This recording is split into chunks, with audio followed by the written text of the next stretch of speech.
ګرانو مالدارانو که تاسو هم غواړئ چې دغسې یو اصلاح شوی فارم ولرئ نو کوشش وکړئ چې د لرسپین غر مالدارۍ او زراعتي شرکت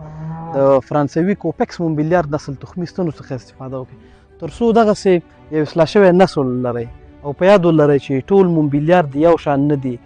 هغه مونبلیارد چې لرسپین غر مالدارۍ او زراعتي شرکت یې د فرانسې هېواد څخه راواردوي د کوپیکس مونبلیارد په نوم باندې دي نو هر وخت هم چې القاح کوله د کوپیکس مونبلیارد نوم په یاد وساتئ ماشاءالله دغه فارم تاسو ګورئ دغه ټول د کوپیکس مونبلیارد د تخمی ستنو څخه زیږېدلی دی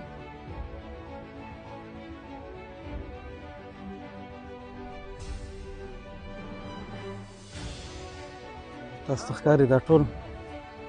لرسپین غر مالدارۍ او زراعتي شرکت د فرانسوي کوپیکس مونبلیارد تخمی ستنو څخه زیږېدلې غواګانې دي دا ټول تاسو ته ښکاري دا ټول ماشاءالله فارمدار ډېر خوشحاله دی